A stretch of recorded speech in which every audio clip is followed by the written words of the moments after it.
नमस्कार मित्रों, कथा निधि चैनल पर आपका बहुत बहुत स्वागत है। हमारी आज की कहानी है हिंदी की जानी मानी साहित्यकार ममता कालिया जी द्वारा लिखी एक बड़ी ही रोचक कहानी।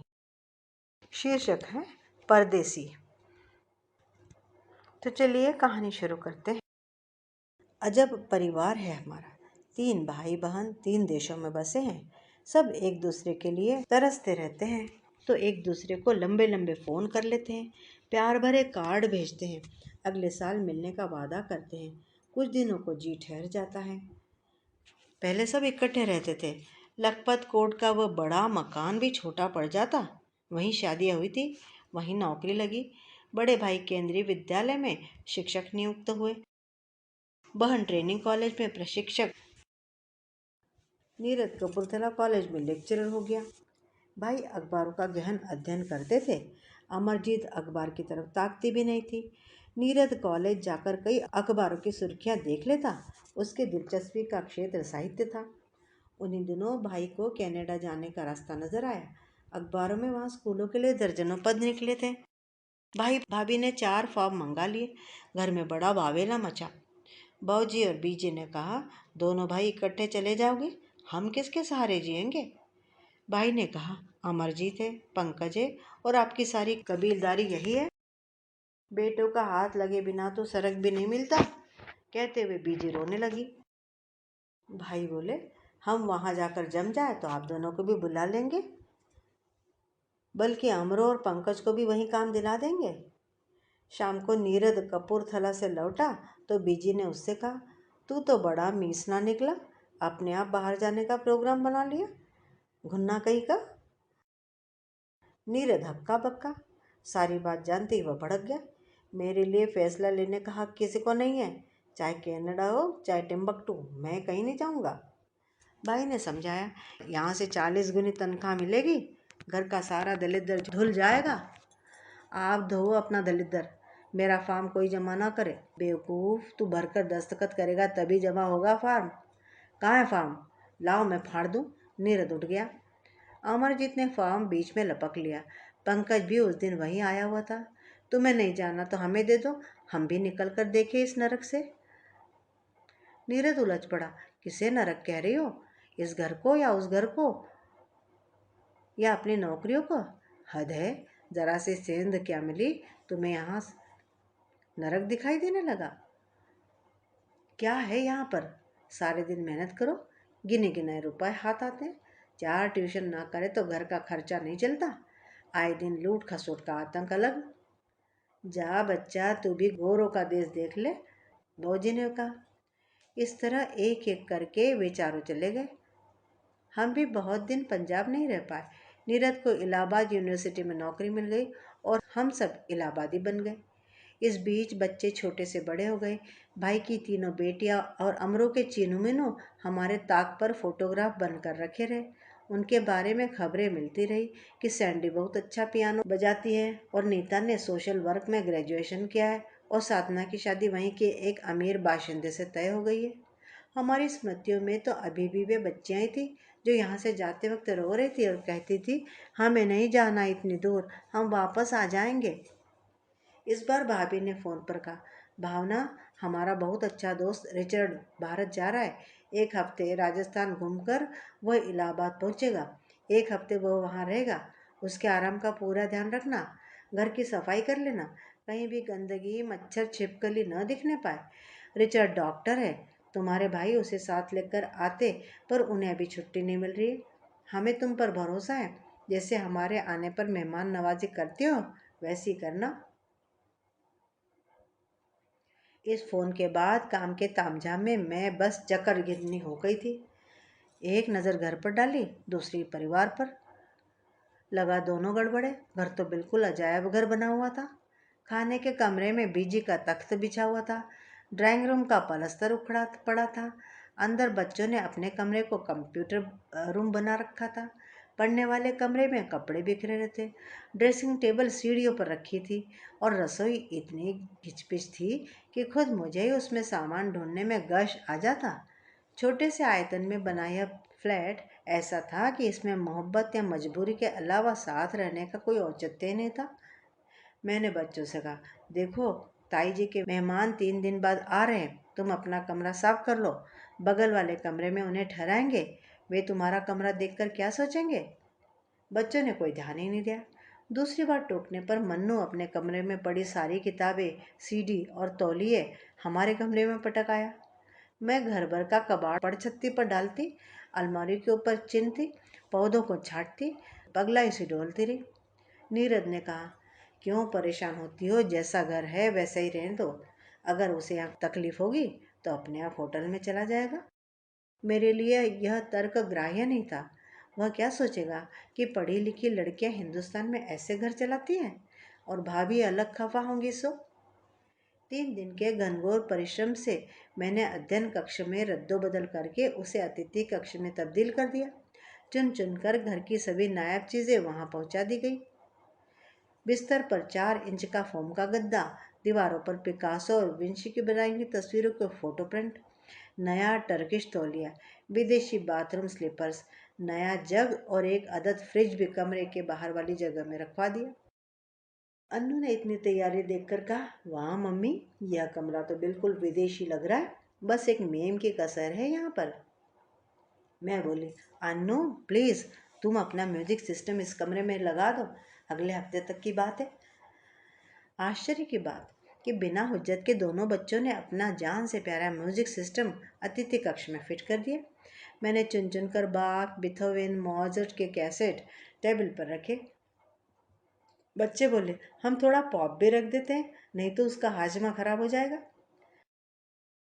6.5 फीट लंबा रिचर्ड पार्कर जब नीरज के साथ घर में घुसा तो कमरा उसकी उपस्थिति से एकदम भर गया। वह सभी से गर्मजोशी से मिला।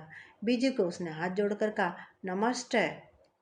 मैंने उसके लिए चीज़ सैंडविचेस बनाकर पहले से ही रख लिए थे। जल्दी से चाय बनाई। पुरानी सेविका मालती का मन नहीं माना। इतनी दूर से आए मेहमान को सिर्फ एक चीज़ के साथ चाय पिलाते हैं कभी। उसने आलू प्याज के पकोड़े बना डाले और पापड़ तल दिए। रिचर्ड इतना सब देखकर भौंचक रह गया। उसने गप से एक पकोड़ा मुंह में रखा। Oh wow wow! पकोड़ा बहुत गर्म था। रिचर्ड कुर्सी से उछला और पकोड़ा मुंह से बाहर निकला। वह बच्चों की तरफ देखकर हंसा। सॉरी, उसने कहा, फिर पकोड़ों को फूंक फूंक कर मुंह में डाला। डिलीशियस, उसने कहा और 3/4 प्लेट चट कर गया। उसे चाय भी बढ़िया लगी। ये कहना मुश्किल था कि हमारी मेहनत रंग दिखा रही थी या कि उसका मूड। शाम का हम उसे नदी किनारे घुमाने ले गए। उसकी आदत थी, वह एक एक चीज़ के इतिहास जानने का प्रयत्न करता। यह घाट किसने बनवाया, कौन से सन में बना, ये मूर्तियाँ कौन से भगवान की, इतने सारे भगवानों से आप लोग कंफ्यूज नहीं होते। ये मल्लाह कब से नाव चलाता है, इसकी उम्र क्या है। जाहिर था कि हम सभी उसके सभी सवालों का जवाब नहीं दे पाते थे। घर आकर हमें यह भी लगा कि हम अपने परिवेश के विषय में कितना कम तथ्य जानते हैं। बीजी ने कहा, नीरज, रिचर्ड से कहा कि निक्कर बनियान में बाहर ना निकले, कपड़े पहनकर जाया करे।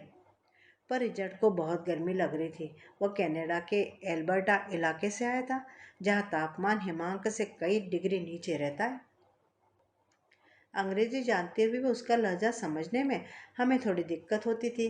किसी तरह काम चलाऊ बातें हो जाती, पर मैंने पाया बीजी और बच्चों को कोई परेशानी नहीं थी। वे सब मिलकर घंटों टीवी देखते। भाभी ने अपने ऑफिस और घर के अंदर बाहर का एक वीडियो टेप भी भेजा था। उसे वीसीआर पर लगाकर वह बताता जाता क्या हो रहा है। जो बात शब्दों से स्पष्ट न होती वह अभिनय करके पूरी करता। सब ठहाके लगाते। बिना भाषा के वह बीजी को भाई के हाल बता देता। थोड़ी देर को मैं दोनों के बीच दुभाषिया बने। फिर बीजी ने मुझे उठा दिया। इसकी बातें मेरी समझ में आ रही है, उन्होंने कहा। पहली रात मैं मनाती रही कि ऊपर के कमरे में कहीं कोई छिपकली चूहा अपने दैनिक गश्त पर ना आ जाए। मच्छरों के खिलाफ कई इंतजाम पहले से कर चुके थे। खाने का समय सकुशल भी था। सीधा साधा शाकाहारी भोजन था। उसे अच्छा लगा। पानी उबला हुआ था, फिर भी उसने नहीं पिया। उसने मालती से कहा, चाय। हिंदी के 2-3 शब्द वह वहीं से सीख कर आया था। अच्छा, हाँ, नहीं का उच्चारण और अर्थ वह जानता था। यह सोचते हुए कि हर विदेशी को खजुराहो जाने की बेताबी होती है, हमने उसके लिए टूरिस्ट बस से वहां जाने का आरक्षण करवा दिया। उसे बताया। उसने गर्दन हिलाई। No, I plan to go to Sarnath. इसका कहने का मतलब था, नहीं, मेरा इरादा सारनाथ जाने का है। सारनाथ हम सब किसी भी दिन कार से चलेंगे, नीरज बोला। पहले तुम वह जगह तो देख लो जिसके लिए भारत आए हो, उसने कहा। वह ट्री ऑफ नॉलेज, बोधि वृक्ष को देखेगा। उसकी बहन ने उससे बौद्ध उपासना के उपकरण मंगवाए हैं, वह वहां से खरीदेगा। हमारे लिए अपने काम से छुट्टी लेना मुश्किल था।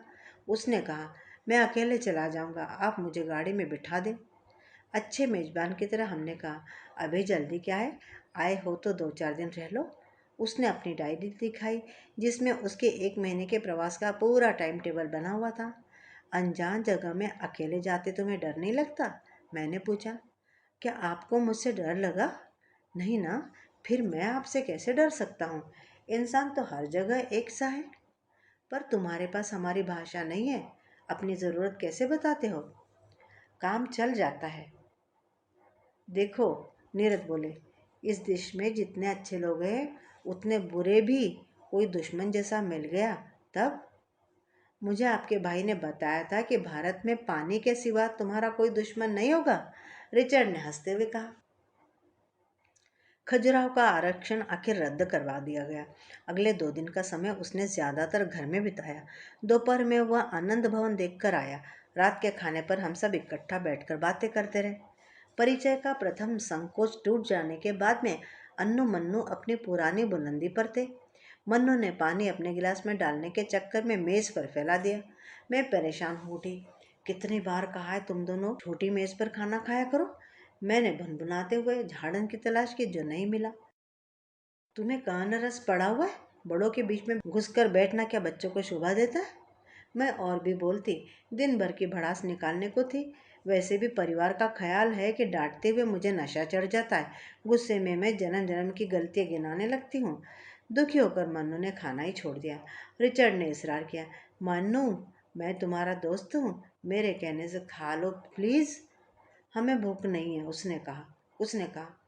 उसके छोड़ते ही अन्नू ने भी अपनी प्लेट सरका दी। हम भी नहीं खाएंगे। बीजी बोले, इधर तो आ, मैं तुम दोनों को खिलाऊंगी। भगतिन बिल्ली की कहानी सुननी है कि नहीं? जब ये दोनों छोटे थे, दादी से कहानी सुनते हुए उन्हीं के हाथ से खाना खाते थे। अब बच्चे कुछ बड़े हो गए, पर खाने के समय कभी भी छोटे बन जाते।